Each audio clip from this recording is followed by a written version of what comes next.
This is day 4 in the life of a college student na gustong maging consistent sa college. Umaga. Kailangan ko ng umagahan. Anong naisip natin na ulam? Siyempre, hot dogs. Hot dogs lang naman ang magandang umagahan. Pipirito natin yan. Yan, buksan natin ang apoy para naman mainit na natin ang mantika. Mapainit yan, matagal. Kaya gagamitin natin yan ang kapangyarihan ng editing. Tignan mo to ha. Voila! Kailangan mo lang gamitin ang kamay na parang spatula. Ite-testing mo lang yan kung mainit ba.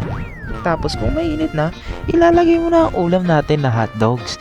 2 piraso yan para mabubusog ka. Para totoong may enerhiya para sa pag-aaral. O tingnan mo ha. Gamitin natin ang editing room ulit. O luto na yan. 2 seconds lang. Yan ang kapangyarihan ng editing, kapatid. Pag marunong ka niyan, kaya mo mag-time travel. O, tignan mo. Edit ulit. O, tignan mo. Hand test ulit. Parang spatula.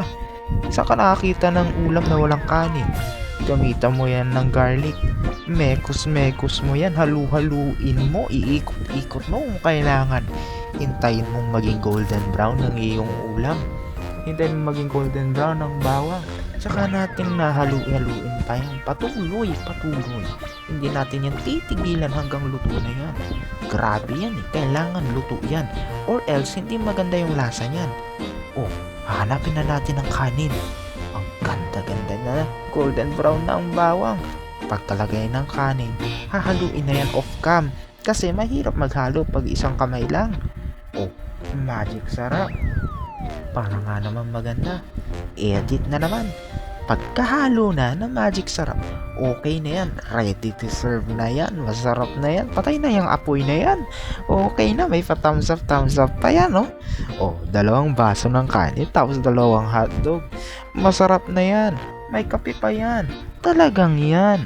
Talagang mabibili mo yan sa resto. 500 pesos. Pang Noche Buena na. First bite. Tignan natin. Mainit hipan. Subong mamaw. Yan masarap yan. Tumatango pa. May pa-thumbs up pa. 5 stars yan. Syempre ako nagluto niyan Masarap yan. Tiga mo, nagpapakahirap kasi nga naman ano ka nga naman magkukutsara kung isang kamay mo gamit mo pang hold ng camera. Kailangan ko talagang bumili ng stand para naman ako yung makapag-record ng matino. Tingnan mo, second bite. Tingnan mo, sarap na sarap si boy. Pagkatapos sa second bite, gamitin natin ng editing. Naubos na natin. Walang kahit isang pirasong bigas na natira. Inubos natin yan. Talagang hindi ka magpapakawala ng pagkain dahil biyaya na yan. Ubus mo na yan. Saan ka nakakita ng estudyante na nagkakapunta ng school na hindi nagkakape? Malamang magkakape tayo. Kailangan yan para sa eskwela. Para ikaw ay may enerhiya. Pagkatapos yan, talagang nasarapan ka. Dahil nga naman tinuruan tayo ng respeto ng ating magulang, ililigpit natin yan. Sisiguraduhin natin madali ang iligpit at saka urungan. Itabi ang plato, baso at kutsara tinidor para sa iyong pag-uurong ay madali. Pagkatapos naman natin kumain, ano itong naamoy ko? Ito pala ang aking amoy simula kahapon pa dahil ako ay hindi naligo.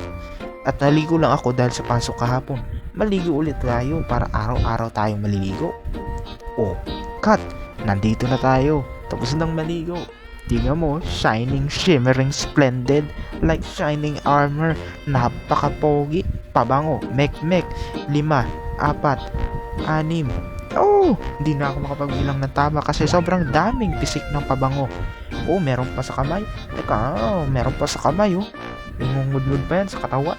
Papahid yan na parang body oil tignan mo, napakaliwanag. Mukhang shining night. Tignan mo, pogi-pogi. May paamoy-amoy pa. Pwera ma. Tignan mo, formang pogi. Mukhang pogi, talagang star. Mukha kang movie star. Tignan mo, poging-pogi talaga ako dyan, tignan mo. Tricycle scene. Siyempre, saan ka nakakita ng vlog na walang traveling scene? Yan, pagdating ko naman ng school, mamaw, kakain ulit ako. Siyempre, yan ang aking baon na burger. Masarap yan. Talagang yan. Hindi ka naman magugutom eh. Kakakain mo lang. Magbaburger ka pa.